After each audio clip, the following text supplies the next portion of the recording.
Hello दोस्तों। तो आज हम देखेंगे फ्रिक्शन में एंगल ऑफ रिपोज। ठीक है, और इसमें सीखेंगे कि एंगल ऑफ रिपोज होता क्या है और एंगल ऑफ रिपोज अगर कैलकुलेट करना हो तो किस तरीके से कैलकुलेट किया जाएगा, और एंगल ऑफ रिपोज की अगर कंडीशन आती है तो किस तरीके से उस कंडीशन को सॉल्व किया जाएगा, समझा जाएगा। ये सारी चीज़ें इस लेक्चर के अंदर देखनी है। ठीक है, और इस पे बेस्ड हम कुछ क्वेश्चन करेंगे, फिर आगे इसके प्रोसीड करेंगे और लगभग हमारा चैप्टर ख़त्म होने के कगार पे है। ठीक है, चलिए शुरू करते हैं। तो देखिए, ये हमने लिख दिया ताकि टाइम हमारा बच जाए इसके लिखने में, क्योंकि ये इतना थ्योरी पार्ट है। ठीक है, चलिए समझते हैं एंगल ऑफ रिपोज। हमारा टारगेट यहाँ पे है कि एंगल ऑफ रिपोज आखिर होता क्या है, लेकिन उसके पहले कुछ चीज़ें और हैं, समझ लें उसको। ठीक है, देखिए नॉर्मली इसको हम आपको बता देंगे, लेकिन क्या है ना कि डेफिनेशन आप एक बार देख लीजिए, उसके बाद हम एक्सप्लेन कर दे रहे हैं। देखिए, अगर बात करें इसमें तो हम ये बोलेंगे यहाँ पे कि a body is placed on an inclined plane, and the angle of inclination is gradually increased.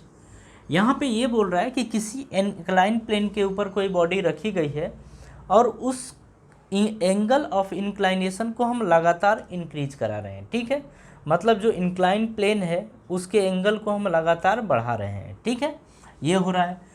आगे बोल रहा है कि at some angle of inclination theta the body start sliding down the plane due to gravity. ठीक है, मतलब हम उसके ऊपर कोई फोर्स नहीं लगाएंगे। जैसे देखिए, मान लीजिए ये है, ठीक है, और इसके ऊपर मान लीजिए ये हमने ऐसे रख दिया है। देखिए, ये हमने ऐसे रख दिया इसको। ठीक है, और देखिए ये प्लेन से हम इसको कुछ एंगल पे ऐसे कर दे रहे हैं। तो देखिए, जैसे हम बढ़ाते जाएंगे एंगल, वैसे वैसे ये फिसलता चला आएगा। ठीक है, तो देखिए नॉर्मल बात करें तो अगर हम ऐसे रखते हैं तो ये तो गिरेगा नहीं। ठीक है, ये स्लाइड तो होगा नहीं। तो हम क्या करते हैं कि ये इसको हम कुछ एंगल पे ऐसे ऐसे उठाते हैं। ठीक है, जब ऐसे एंगल धीरे धीरे उठाएंगे तो देखिए एक समय के बाद ये फिसलना शुरू हो जाता है, एक समय के बाद फिसलना शुरू हो जाता है। तो यहाँ पे बात कर रहा है यही चीज़ कि at some angle of inclination theta the body start sliding down the plane due to gravity.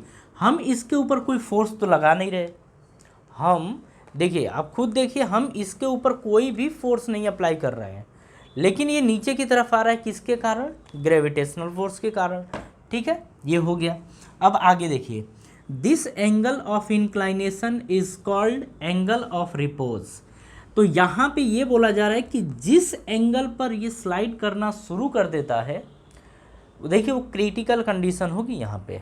ठीक है, जब ये बॉडी को ही स्लाइड करना शुरू कर दे, तो हम वही बात कर रहे हैं कि this angle of inclination is called angle of repose.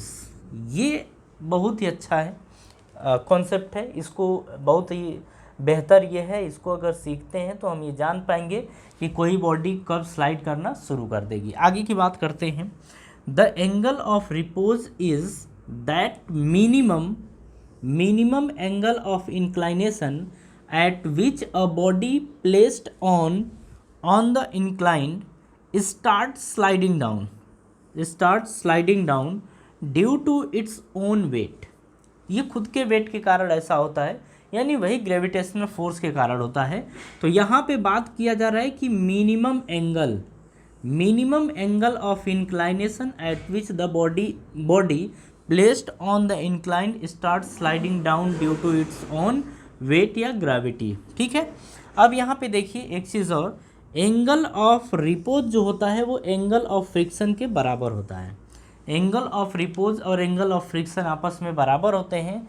इसको हम थोड़ी देर बाद सीखने वाले हैं। ठीक है, तो ये चीज़ तो आपको समझ में आ गई कि angle of inclination, angle of repose, ये सारी चीज़ें क्या हैं। इतनी बात समझ में आ गई। तो अगर ये बात समझ में आ गई तो इसे एक बार देखिए, फिर इसके कॉन्सेप्ट को अपन आगे सीखते हैं। इसकी जो एंगल ऑफ रिपोज किस तरीके से कैलकुलेट किया जाएगा, इसे भी अपन सीखेंगे। ठीक है, तब तक ये देखिए।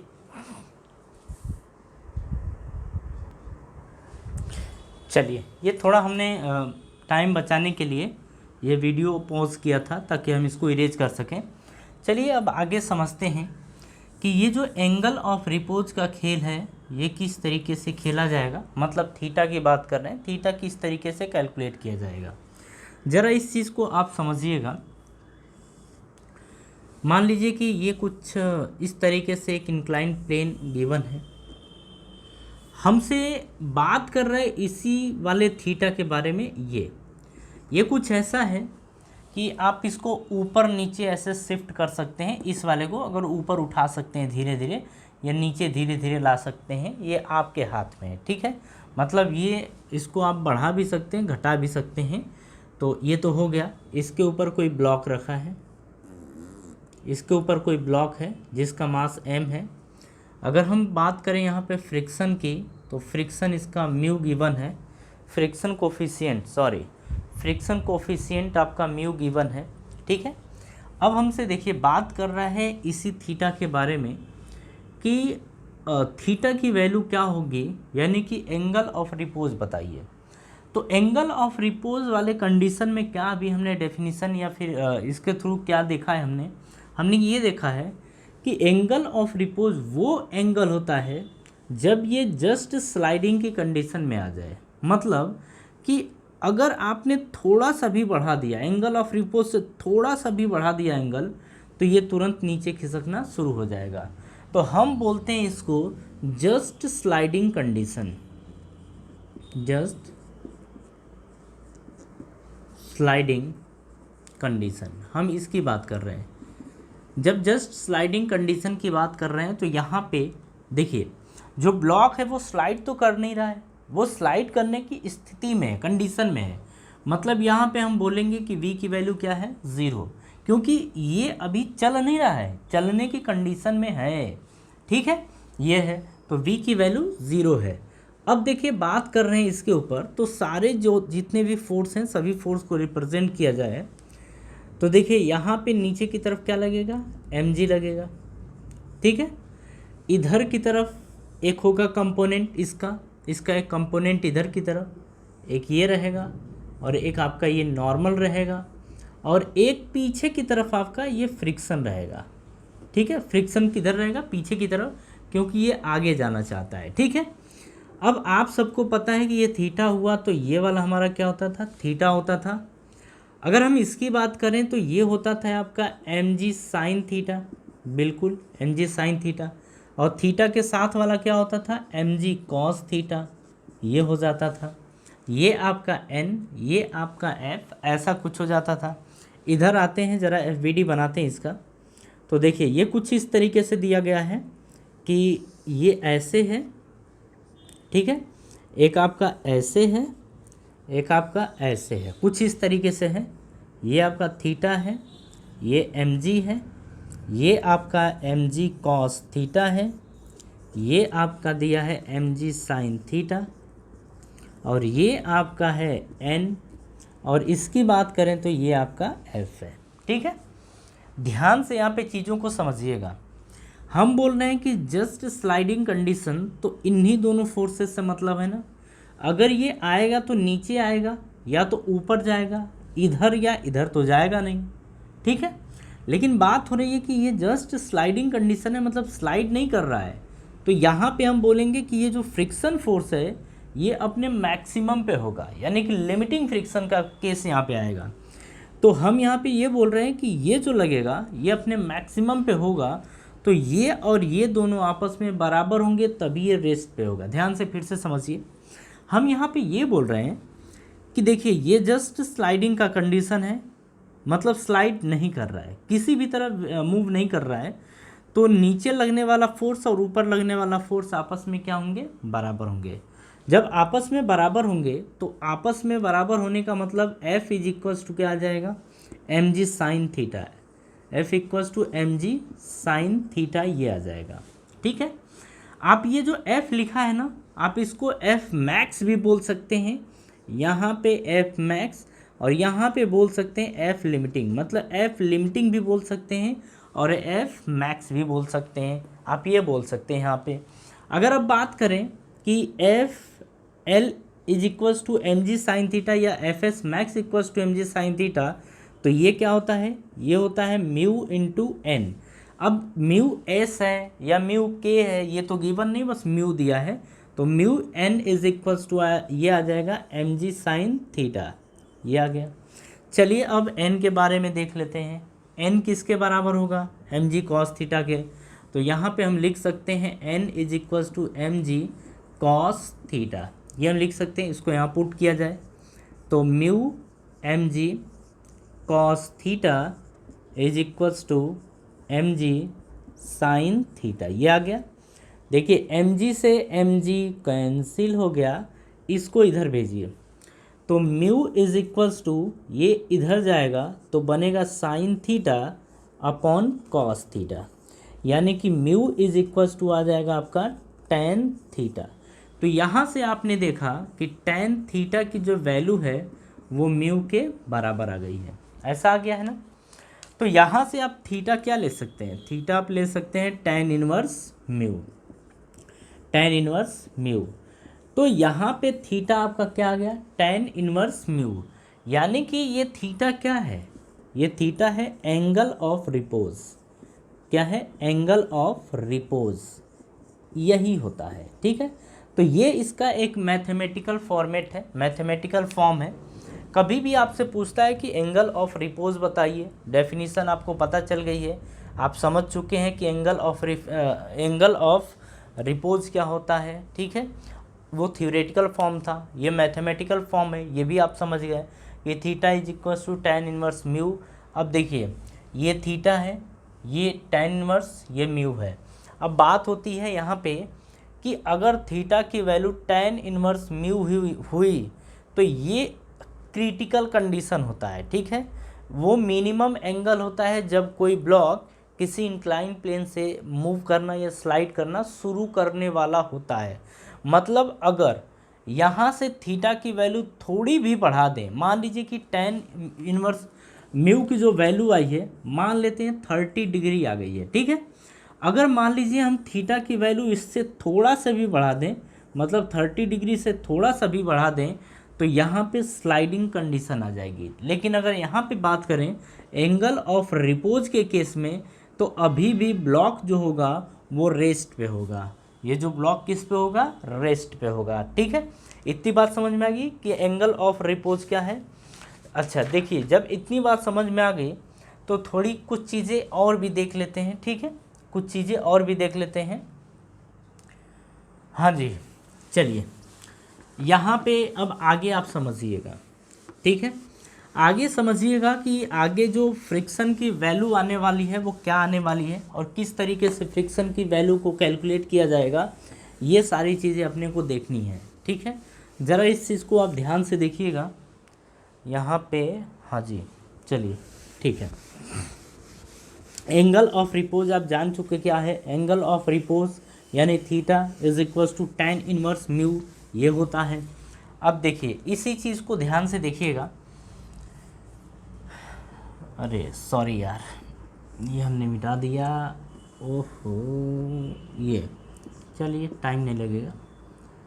ये आपका m था, पीछे आपका f लगा, ये आपका म्यू हो गया। चलिए यहाँ पे वीडियो बना देते हैं अपन। अब यहीं से सारी कंडीशन को अपन समझेंगे। हाँ जी, एक नीचे की तरफ आएगा, एक ये आएगा, ठीक है, यही होगा, हाँ बिल्कुल।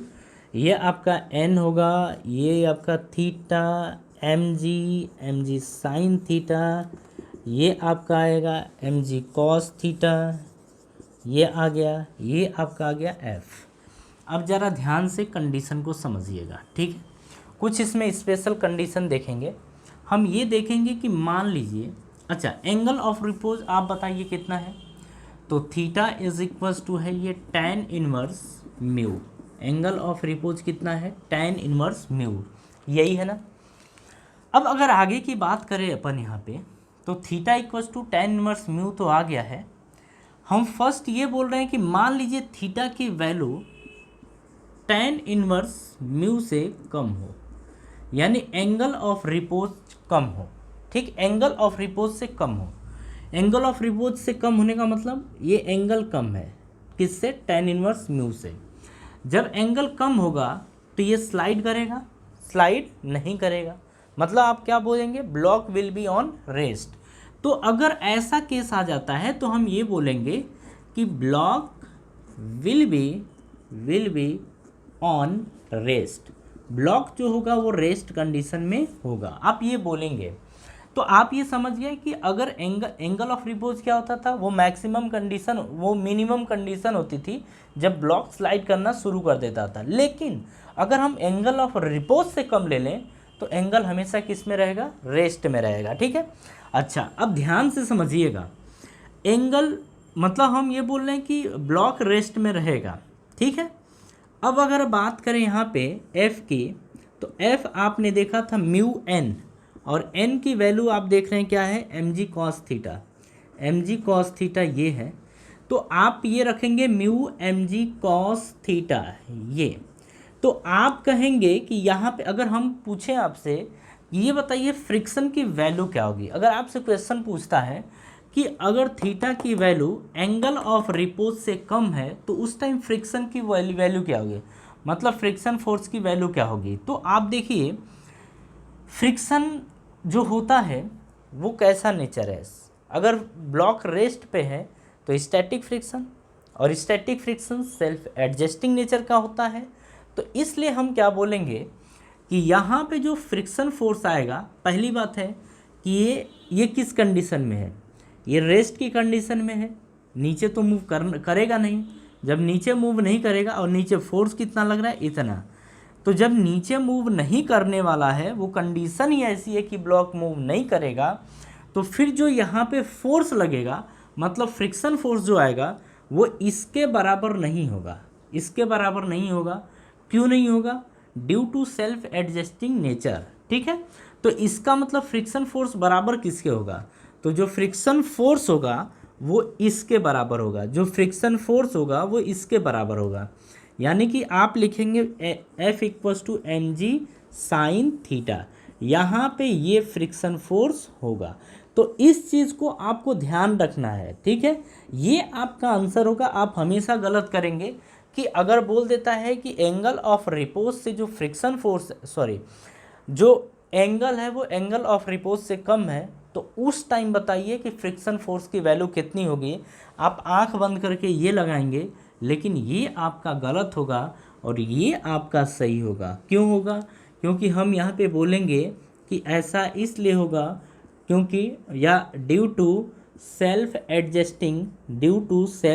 Adjusting nature, self adjusting nature के कारण ऐसा होने वाला है, ठीक है। इतनी बात समझ में आ गई। देखिए अगर ये बात समझ में आ गई तो अपन सेकंड कंडीशन की तरफ जाते हैं, और हम ये यहाँ पे बोलेंगे कि चलो ये हो गया, हाँ सेकंड कंडीशन। सेकंड कंडीशन में अपन ये बोलने वाले हैं कि अगर थीटा एंगल ऑफ रिपोज के बराबर हो जाए तो फ्रिक्शन फोर्स की वैल्यू क्या होगी, तो फ्रिक्शन फोर्स की वैल्यू क्या होगी ये अपने को चेक करना है, ठीक है। अब देखिए हम यहाँ पे बोल रहे हैं कि ये दोनों आपस में, मतलब थीटा जो है वो एंगल ऑफ रिपोज के बराबर है। तो एंगल ऑफ रिपोज के बराबर होने का क्या मतलब है, मतलब ये होता है कि ये जस्ट स्लाइडिंग कंडीशन है, जस्ट स्लाइडिंग कंडीशन है। तो हम यहाँ पे बोलेंगे, या इसी को बोल सकते हैं कि अगर ऐसा आता है तो ये होता है इम्पैंडिंग मोशन की कंडीशन। कैसा, इम्पैंडिंग मोशन, तो यही होता है इम्पैंडिंग मोशन की कंडीशन, ठीक है। अगर इम्पैंडिंग मोशन की कंडीशन है, इसी को बोला जाता है just sliding condition, just sliding condition इसी को बोला जाता है, ठीक है। बात पल्ले पड़ रही है। अगर ये बात हो गई कि ये जस्ट स्लाइडिंग कंडीशन है, तो इसका मतलब देखिए ये एकदम से स्लाइड करने वाला है। अगर ये एकदम से स्लाइड करने वाला है फिर ये अपने मैक्सिमम फॉर्म में चला जाएगा, ठीक है। तो अगर ये मैक्सिमम में चला जाएगा, यानी कि हम बोलेंगे कि जो फ्रिक्शन फोर्स लगेगा वो क्या लगेगा, Fs मैक्स। और Fs मैक्स अगर लगेगा तो यानी कि हम बोलेंगे म्यू n, ठीक है। तो यहाँ पे जो आएगा वो आएगा म्यू एन की वैल्यू क्या है mg cos थीटा, तो ये आ जाएगा म्यू mg cos थीटा। तो यहाँ पर जो फ्रिक्शन फोर्स आएगा वो म्यू mg cos थीटा के बराबर आएगा। तो ये बात आपको ध्यान रखनी है, ठीक है, ये बात आपको ध्यान रखनी है। तीसरी बात अब समझते हैं, ठीक है।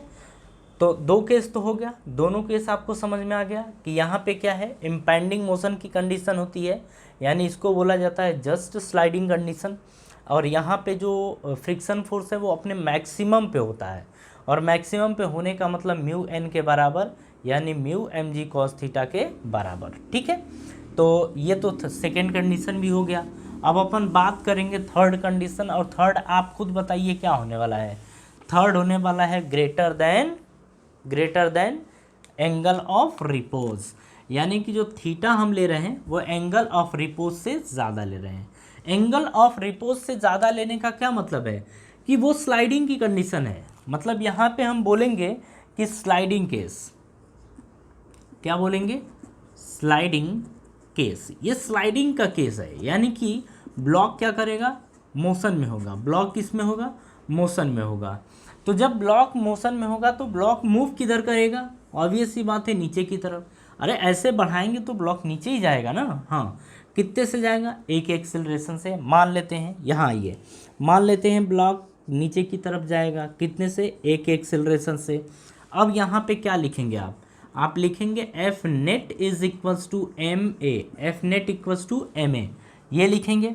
अब आगे समझिए, हमसे यहाँ पे पूछेगा, अगर ये पूछता है कि बताइए फ्रिक्शन कहाँ पे होगा, तो बात ये है कि अगर केवल म्यू दिया होगा, यानी कि म्यू एस और म्यू के की बात नहीं कर रहा होगा, तो यहाँ पे अगर हम फ्रिक्शन की बात करेंगे तो ये लग जाएगा mu M G cos theta के बराबर, मतलब ये लगेगा, ठीक है।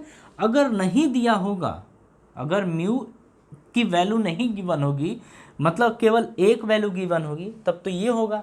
लेकिन अगर मान लीजिए कि यहाँ पे म्यू एस दे देता है और म्यू के दे देता है, और फिर उस टाइम पूछता है कि बताइए कि ये जो एंगल है वो एंगल ऑफ रिपोज से अगर बड़ा हो तो आप बताइए फ्रिक्शन फोर्स की वैल्यू क्या होगी। तो उस टाइम आप लिखेंगे कि इसको बोला जाएगा एफ के, क्योंकि अब ब्लॉक स्लाइड करना शुरू कर दिया है। तो एफ के बराबर क्या लिखेंगे, म्यू के इंटू एन। तो यहाँ से आ जाएगा म्यू के, और एन की वैल्यू क्या आ जाएगी, एन की value M G cos theta, ये आ जाएगा, ठीक है। तो एफ के की वैल्यू क्या आ जाएगी, म्यू के एम जी कॉस थीटा, ये फिर आ जाएगा। तो ये दोनों बातें ध्यान रखिएगा कि अगर ये दिया हो दोनों, तो इस वाले कंडीशन में इसका यूज़ करेंगे, अदरवाइज इसका यूज़ करेंगे, ठीक है। तो ये तो समझ में आ गया कि यही लगेगा यहाँ पे। तो अब बात है कि जब गिवन नहीं है तो फ्रिक्शन फोर्स क्या लगेगा, तो फ्रिक्शन फोर्स लगेगा mu M G cos theta, तो mu M G cos theta ये लगेगा। अब एफ नेट का मतलब ये माइनस ये, क्योंकि ब्लॉक नीचे जा रहा है, ये ज़्यादा ये कम, तो आप यहाँ पे लिखेंगे, ये हम हटा दे रहे हैं, ये लिखेंगे आप M G sine theta minus F is equals to M A, ये लिखेंगे, ठीक है। तो यहाँ से आप लिख सकते हैं M G sine theta minus F की वैल्यू क्या लिखेंगे, mu M G cos theta is equals to M A, ये लिखेंगे, ठीक है। अब देखिए एम से एम यहाँ कैंसिल हो जाएगा, बिल्कुल।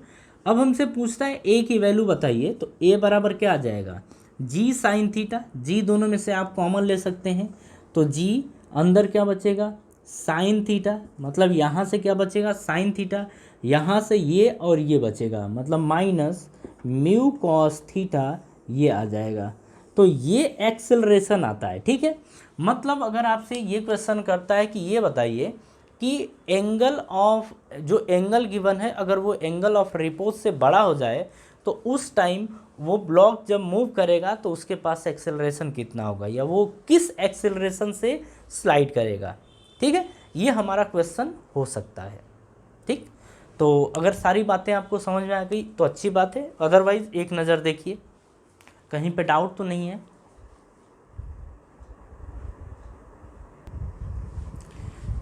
चलिए इसके बाद हम एक नंबर के क्वेश्चन शुरू करने जा रहे हैं, ठीक है। अब उसके बाद आपसे फ्रिक्शन के सारे क्वेश्चन निपट जाएंगे, कोई दिक्कत नहीं होगी। इसके बाद कुछ और केस आएंगे, जैसे कि अगर पुली लगा है, पुली ब्लॉक सिस्टम है, तो उसमें फ्रिक्शन कैसे यूज़ किया जाएगा। अगर रोप है यानी कि रस्सी है, तो रस्सी और ब्लॉक है तो उस टाइम फ्रिक्शन फोर्स का कैसे यूज़ करेंगे। ठीक है, तो ये सारे केस आने वाले हैं, तो ज़्यादा नहीं करेंगे अपन, एक एक दो दो करेंगे ताकि हमारा जल्दी से ये चीज़ कवर हो सके और हम फिर एनसीईआरटी की तरफ मूव कर सकें। ठीक है, मतलब एनसीईआरटी के क्वेश्चन की तरफ की बात हो रही है। चलिए, एक बेहतर क्वेश्चन है, ज़रा इसको आप एक बार देखिए। सॉरी, हाँ जी, देखिए ये कुछ ऐसा दिया है, इसके ऊपर एक ब्लॉक है जिसका मास दिया है 2 किलोग्राम। ये फ्रिक्शनल सरफेस है, यहाँ पे दिया गया है कि ये 0.5 है, एंगल दिया गया है 37 डिग्री। ठीक है, आपसे देखिए एक्सेलरेशन पूछेगा, आपसे पूछेगा एक्सेलरेशन और फ्रिक्शन की डायरेक्शन। तो हमसे ये पूछ रहा है कि find acceleration and direction of friction, direction of friction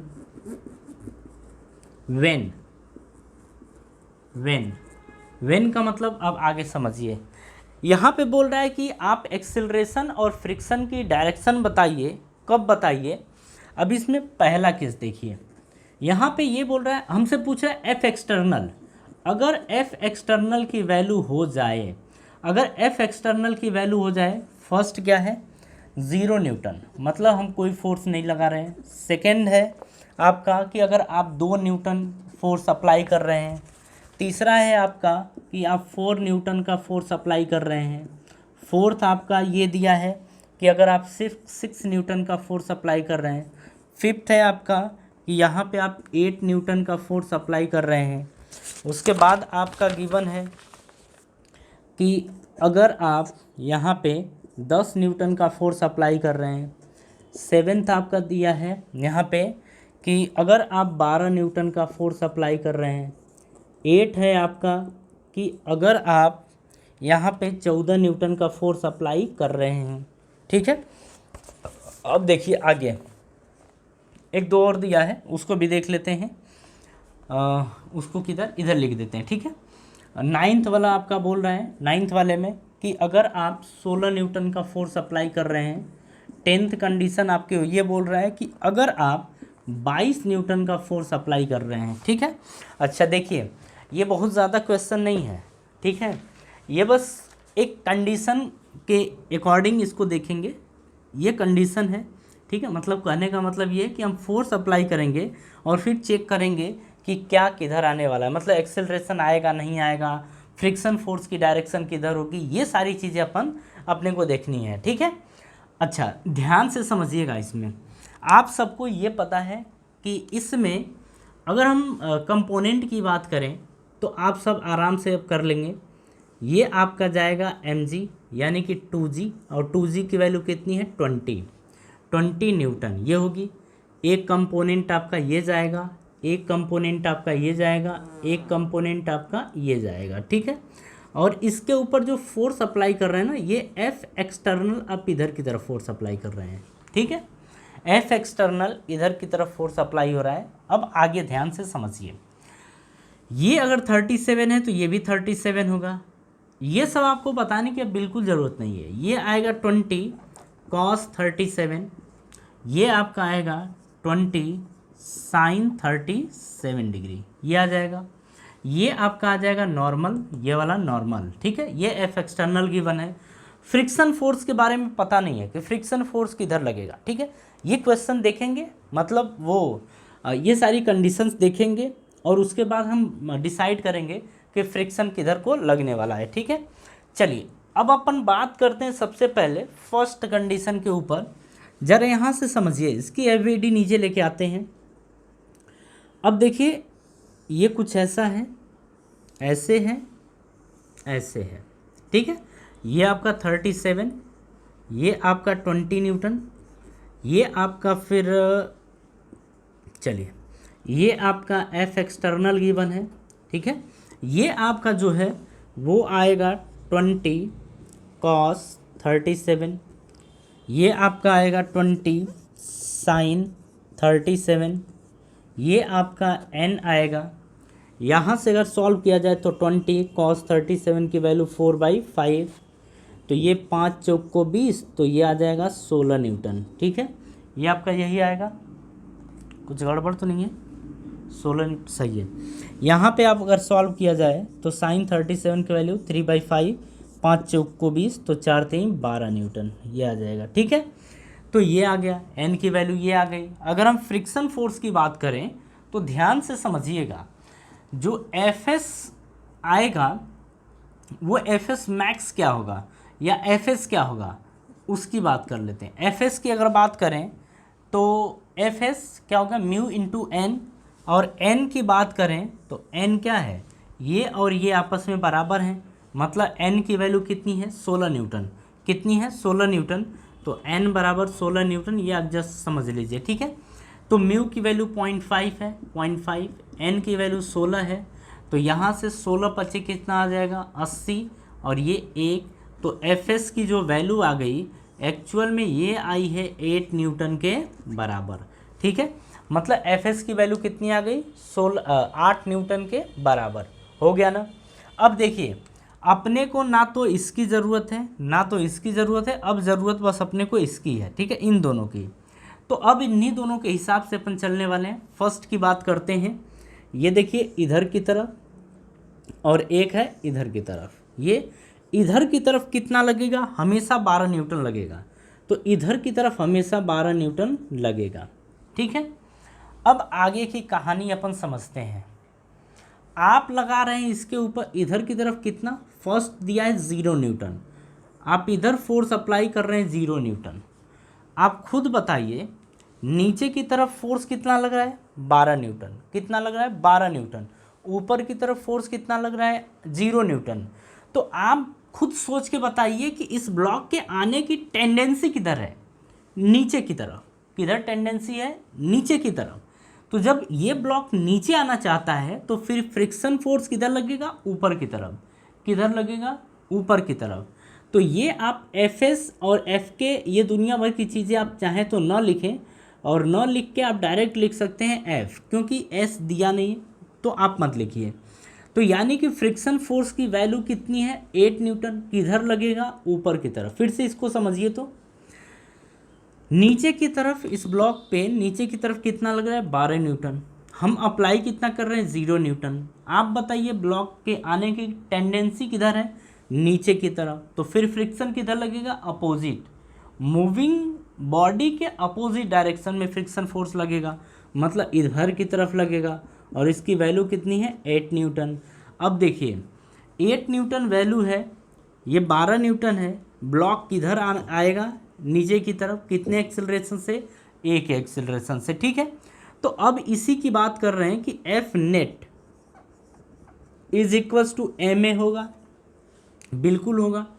तो एफ नेट में 12 में से 8 घटाएंगे ना, तो 12 minus 8 is equals to M की वैल्यू कितनी है 2 किलोग्राम, तो 2A, तो A की वैल्यू कितनी आ जाएगी, 12 में से 8 घटाएंगे तो 4, तो 2A की वैल्यू 4, तो A बराबर कितना आएगा 4/2, मतलब ये आ जाएगा 2 मीटर पर सेकेंड का स्क्वायर। ठीक है, मतलब ये है कि अगर आप इस बॉडी के ऊपर कोई फोर्स अप्लाई न करें तो फ्रिक्शन फोर्स इधर की तरफ लगेगा, और इस ब्लॉक का जो एक्सेलरेशन होगा वो 2 मीटर पर सेकेंड का स्क्वायर होगा, और नीचे की तरफ होगा, किधर होगा नीचे की तरफ होगा। बात समझ में आ रही है? अगर बात समझ में आ रही है तो ये चीज़ आपका हो गया कंप्लीट। अब हम स्पेस बनाते हैं, ठीक है, और इसको क्या करते हैं, अगर थोड़ा देखना चाहें तो आप एक बार देख लीजिए, वीडियो पॉज करके आप लिख लीजिएगा बाकी चीज़ें। ठीक है, हम अब स्पेस थोड़ा सा सही करते हैं, और यहाँ पे हम लिख देते हैं कि जो F की वैल्यू हमारी है वो 8 न्यूटन है, ये हमेशा लगेगी। ठीक है, तो फर्स्ट तो हमारा कंप्लीट हो गया, ये मिटाते हैं। अब चलिए आगे की कहानी समझते हैं। सेकेंड में ये बोल रहा है कि आप 2 न्यूटन का फोर्स अप्लाई कर रहे हैं, मतलब इधर की तरफ आप कितना फोर्स अप्लाई कर रहे हैं 2 न्यूटन। तो जब 2 न्यूटन फोर्स अप्लाई कर रहे हैं तो ये कुछ ऐसा है, ठीक है। नीचे की तरफ कितना लग रहा है 12 न्यूटन, ऊपर की तरफ अब कितना लग रहा है 2 न्यूटन, ठीक है। अब ध्यान से समझिएगा, ये 12 न्यूटन है, ये 2 न्यूटन है, अभी भी ब्लॉक किधर की तरफ आएगा, नीचे की तरफ। अरे ज़्यादा ये है ना, ये ज़्यादा है ये कम है, तो ब्लॉक किधर आएगा नीचे की तरफ। और जब ब्लॉक नीचे की तरफ आएगा तो यानी कि ब्लॉक एक्सेलरेट किधर करेगा इधर की तरफ, तो फिर फ्रिक्शन फोर्स किधर लगेगा अपोजिट डायरेक्शन में, अपोजिट डायरेक्शन में। तो फ्रिक्शन फोर्स लगेगा इधर को F और कितना लगेगा 8 न्यूटन। तो अब देखिए A इज इक्वल्स टू क्या होता है F नेट, अगर देखो डायरेक्ट हम करते हैं, F नेट इक्वल्स टू क्या है MA, A is equals to क्या है F नेट अपॉन M, यही तो होगा ना। अगर F नेट की बात करें तो दिस माइनस दिस, तो दिस माइनस दिस का मतलब नीचे की तरफ कितना है 12, में से घटाएंगे कितना 8 और 2 कितना होगा 10। अरे इधर की तरफ 10 लग रहा है तो 10 बटे में मास, मास कितना दे रखा है 2 किलोग्राम, तो यहाँ पे रखिए 2, तो 12 में से 10 घटाएंगे तो 2, 2 बटे में 2 कितना आएगा 1 मीटर पर सेकेंड का स्क्वायर।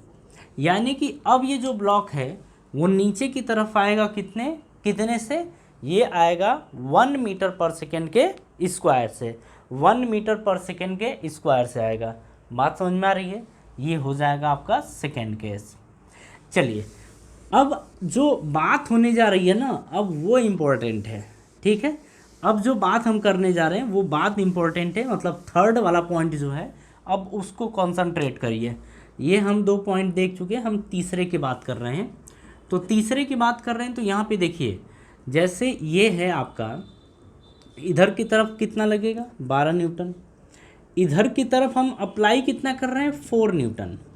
अभी भी बताइए कि ब्लॉक के जाने की टेंडेंसी किधर की तरफ है, हम अपोजिट इधर की तरफ लगा रहे हैं 4 न्यूटन, ब्लॉक इधर की तरफ कितना लग रहा है 12 न्यूटन, तो ब्लॉक तो इधर ही मूव करना चाहेगा ना।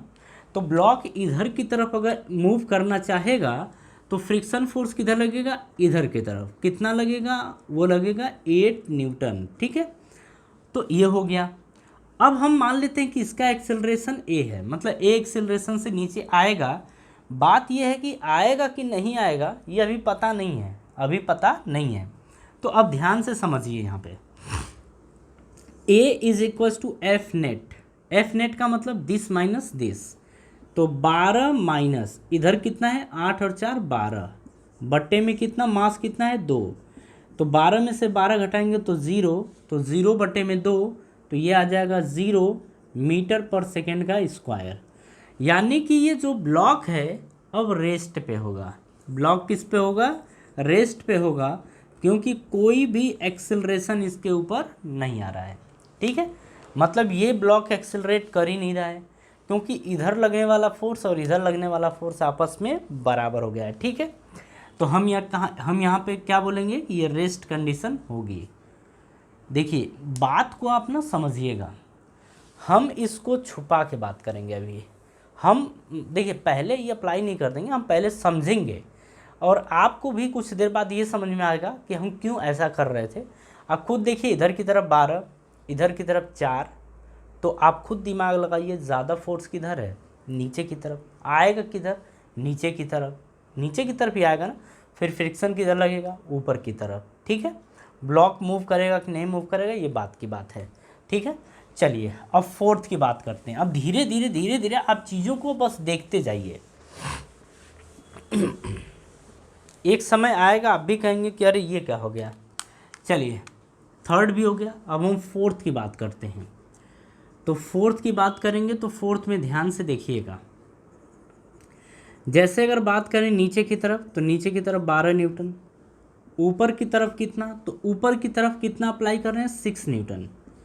अभी भी आप देखिए फोर्स किधर ज़्यादा लग रहा है नीचे की तरफ, तो ब्लॉक के आने की टेंडेंसी किधर है नीचे की तरफ, कितने से एक एक्सेलरेशन से, ठीक है।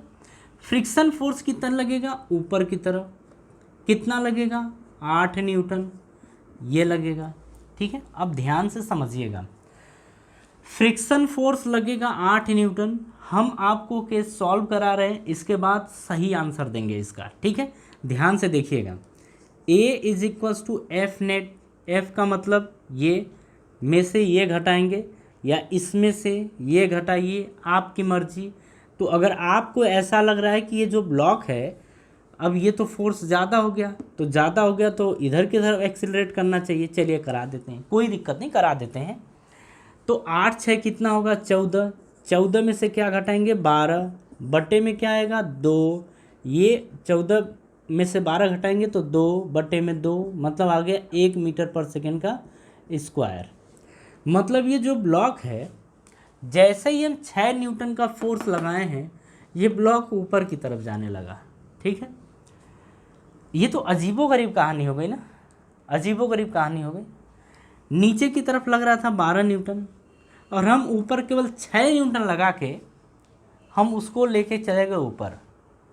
देखिए, ये हमारे खुद की खेती नहीं है कि अपन जैसे मर्जी वैसे कर लें।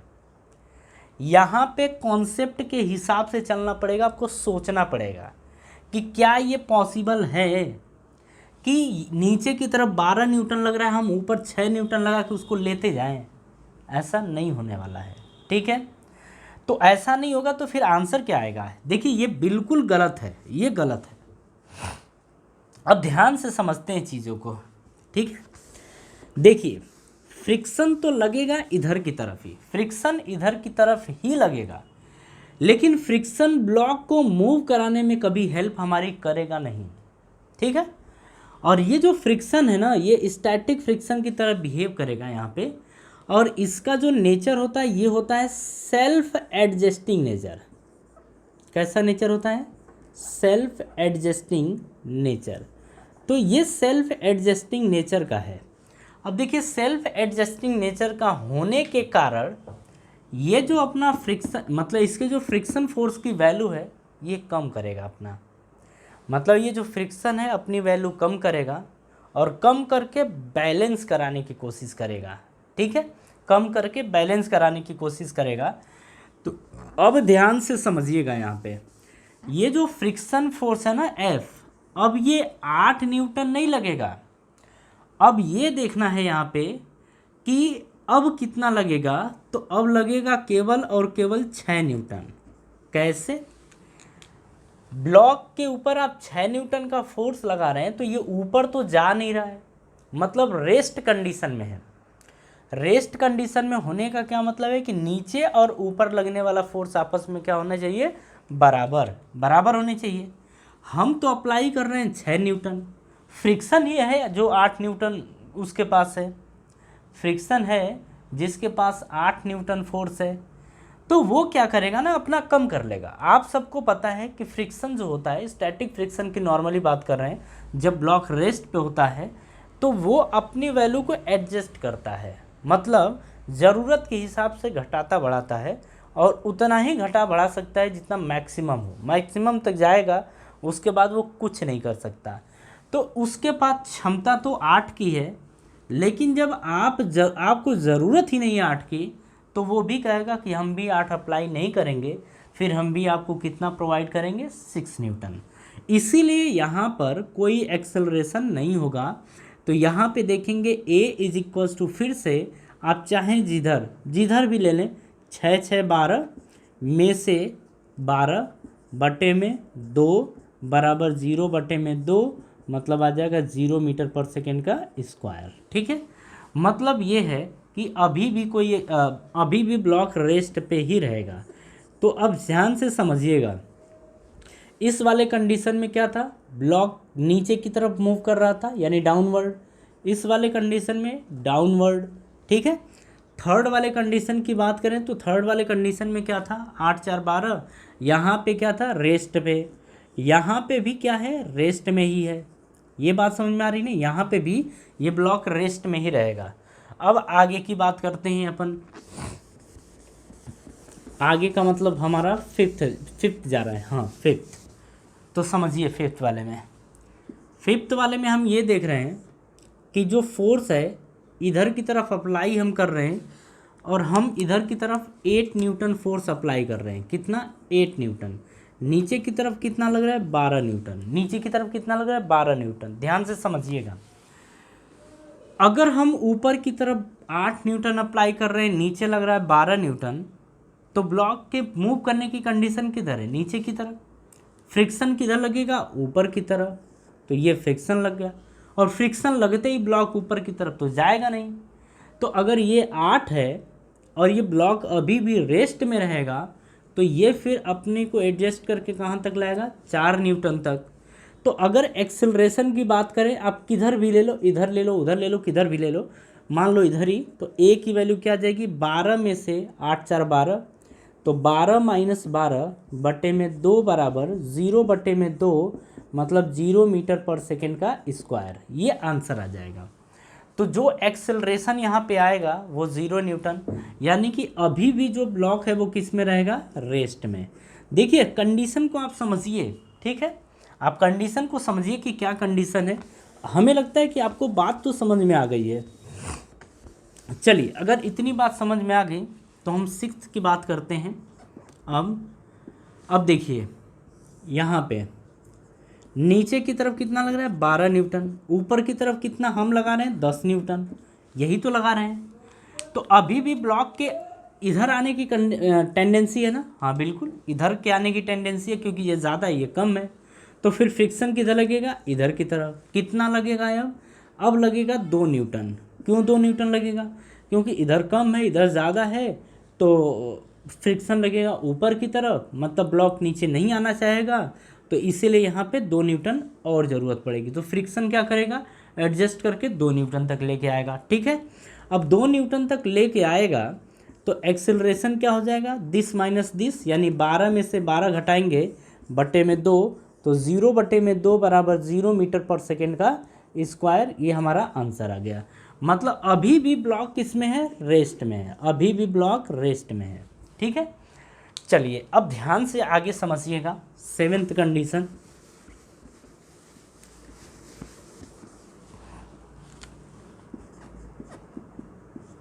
अब समझिए, फिर से वही बात करते हैं अपन कि इधर की तरफ कितना लग रहा था 12 न्यूटन, हम कितना अप्लाई कर रहे हैं 12 न्यूटन, ठीक है। तो देखिए हम भी अप्लाई कर दिए इधर 12 न्यूटन, इधर ये भी हो गया 12 न्यूटन। अब क्या होने वाला है, तो अब ये होने वाला है कि फ्रिक्शन किधर भी उसको नज़र नहीं आएगा। फ्रिक्शन समझ ही नहीं पा रहा है कि मैं इधर जाऊं कि इधर जाऊं, बात समझ में आ रही है। फ्रिक्शन जान ही नहीं पा रहा है कि मुझे इधर जाना है कि इधर जाना है, इसीलिए फ्रिक्शन कहेगा हम किधरों नहीं लगेंगे और हम 0 रहेंगे, ठीक है, क्योंकि तुम दोनों तो बैलेंस हो गए, तो हम क्या हो जाएंगे 0। तो इसका मतलब कि अगर 12 न्यूटन का फोर्स इधर भी लगा दें और जबकि इधर भी लग रहा हो, उस टाइम फ्रिक्शन फोर्स की वैल्यू क्या हो जाएगी 0, और इस टाइम एक्सेलरेशन निकाला जाए तो 12 माइनस 12 बटे में 2 बराबर आएगा 0 मीटर पर सेकेंड का स्क्वायर, ठीक है। जरा यहाँ तक देखिए, तो देखिए एक बार,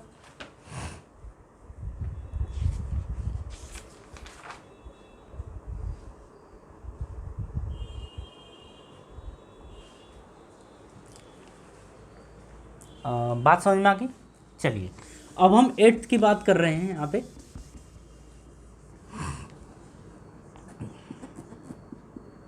चलिए 8th वाले में अगर बात करें तो देखिए यहाँ पे क्या बोल रहा है, अच्छा सॉरी, ये भी अभी किस में होगा, रेस्ट में होगा। तो हम ये भी कर चुके, ये भी कर चुके, ये भी कर चुके, अब 8वें की बारी है। देखिए अब बात हो रही है यहाँ पे कि हम इधर की तरफ 12 न्यूटन तो लग रहा है, हम अप्लाई कर रहे हैं 14 न्यूटन, 14 न्यूटन। अब देखिए जब 14 न्यूटन हम अप्लाई कर रहे हैं तो यहाँ पे क्या होगा, अब खुद सोच के बताइए, ब्लॉक को मूव करने की टेंडेंसी किधर की तरफ हो गया, ऊपर की तरफ। तो ब्लॉक किधर जाना चाहेगा, ऊपर की तरफ। जब ब्लॉक ऊपर की तरफ जाना चाहेगा तो फ्रिक्शन किधर लगेगा, अपोजिट डायरेक्शन में। ब्लॉक के जिधर मूव करने की टेंडेंसी होती है, फ्रिक्शन फोर्स उसके अपोजिट डायरेक्शन में लगता है, ठीक है। तो फ्रिक्शन किधर लगेगा, इधर की तरफ। कितना लगेगा, तो अब तो ये देखना पड़ेगा। देखिए अभी भी ऐसा नहीं होगा कि ये ऊपर जाना शुरू कर दे। अगर ऊपर ज़्यादा फोर्स लगा रहे हैं तो अभी भी ऊपर नहीं जाएगा, क्योंकि फ्रिक्शन किधर लग गया है, अब पीछे की तरफ। तो अब यहाँ पे हम ये बोलेंगे कि जैसे ही 14 न्यूटन फोर्स अप्लाई करेंगे, अब जाके फ्रिक्शन अपनी डायरेक्शन चेंज कर लेगा। अब फ्रिक्शन अपनी डायरेक्शन चेंज कर लेगा, चेंज कर लेगा। ज़रा इतना आप समझिए तो कि अब जाके फ्रिक्शन अपनी डायरेक्शन क्या कर लेगा, चेंज कर देगा। ठीक है, ये बात समझ में आ गई। तो जब फ्रिक्शन इधर लगने लगा तो फ्रिक्शन लग कितना सकता है, 8 न्यूटन। जब 8 न्यूटन लगेगा तो 12 8 कितना हो जाएगा, 20। तो इधर जाना चाहिए, लेकिन फ्रिक्शन ब्लॉक तो मूव कराता नहीं है, यानी कि अभी भी रेस्ट की कंडीशन नज़र आ रही है। ठीक है, अभी भी किसकी कंडीशन नज़र आ रही है, रेस्ट की कंडीशन। जब रेस्ट की कंडीशन है तो ये तुरंत एडजस्टिंग नेचर होने के कारण ये एडजस्ट करके 2 न्यूटन लगाएगा। ठीक है, 12 ये लग रहा है, 14 ये लग, आप थोड़ा बैठ के ना इसको समझिएगा। ठीक है, अगर आपको थोड़ा बहुत डाउट हो रहा होगा तो आप समझिएगा कि 14 न्यूटन लगाते ही ये ऊपर नहीं जाने लगेगा। क्यों? क्योंकि फ्रिक्शन फिर पीछे लग जाएगा। फ्रिक्शन लग कितना सकता है, 8 न्यूटन। तो 12 ये दिया था, 8 ये दिया था, 12 8 20। 20 नीचे की तरफ लगा तो नीचे की तरफ तो भाग नहीं आएगा। क्यों नहीं भागेगा? क्योंकि फ्रिक्शन चलाता नहीं है। फ्रिक्शन चलाता नहीं है, जब चलाता नहीं है तो फ्रिक्शन क्या करेगा, अपने को एडजस्ट करेगा। एडजस्ट करके कहाँ तक लाएगा, 2 न्यूटन तक। ठीक है, अब एक्सेलरेशन देखिए। अगर आप सोच रहे थे एक्सेलरेशन इधर की तरफ होगा तो ले लीजिए, 14 में से 12 दो कितना, 14 बटे में 2, तो 14 बटे में 2, 14 माइनस 14 बटे में 2, 0 बटे में 2, तो ए की वैल्यू कितनी आ जाएगी, 0 मीटर पर सेकेंड का स्क्वायर। तो जो एक्सेलरेशन आपका आएगा वो भी 0 मीटर पर सेकेंड का स्क्वायर आएगा। मतलब अभी भी जो ब्लॉक होगा वो रेस्ट पे ही रहेगा। अभी भी ब्लॉक किस पे रहेगा, रेस्ट पे रहेगा। ठीक है, इसमें भी आपका ब्लॉक रेस्ट पे हुआ, ये भी अभी किस में है, रेस्ट में। अब चलिए आगे समझिए। जो 9th कंडीशन है, 9th देखिए हम आपको वहाँ तक ले जा रहे हैं जहाँ तक आप चीज़ों को समझ सकें। ठीक है, जहाँ पे एक जैसी कंडीशन आना शुरू हो जाएगी वहाँ से हम छोड़ देंगे। ठीक है, अब देखिए ये 16 न्यूटन इधर अप्लाई हो रहा है, 12 न्यूटन इधर अप्लाई हो रहा है। आप बताइए 16 इधर हो रहा है, 12 इधर हो रहा है, तो मूव करने की टेंडेंसी किधर है, इधर की तरफ। तो फ्रिक्शन किधर लगेगा, इधर की तरफ। फ्रिक्शन लग कितना सकता है, 8 न्यूटन। तो 12 8 20 हो जाएगा, जबकि ये 16 दिया है।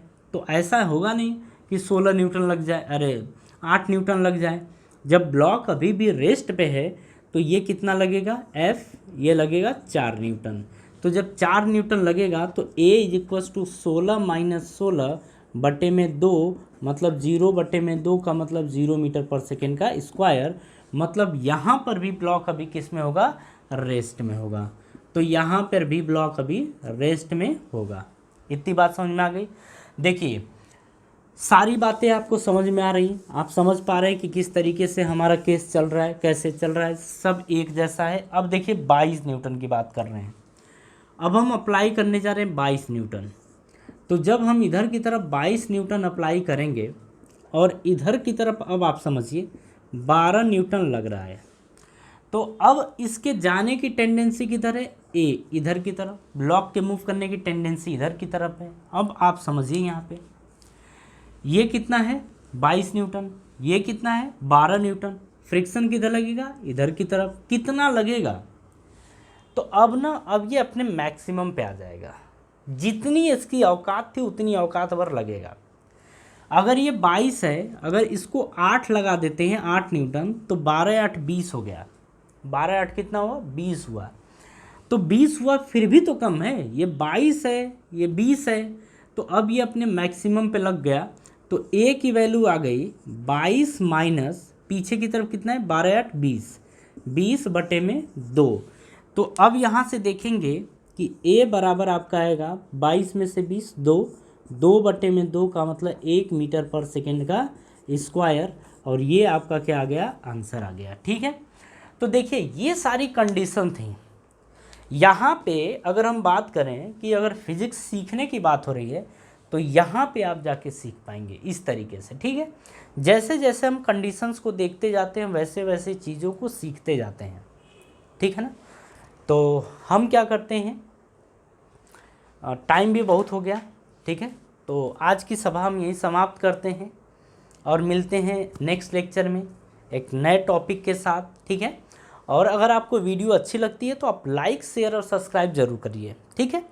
अगर आप ये काम करते हैं और कमेंट भी आप किया कीजिए, अगर आपको वीडियो अच्छी लगती है तो आप ज़रूर कमेंट किया कीजिए, ठीक है। जैसा कि आप करेंगे, आप बताएंगे कि सर अच्छा है, बुरा है, क्या है, कैसा है, तब तो हमें पता चलेगा ना, ठीक है।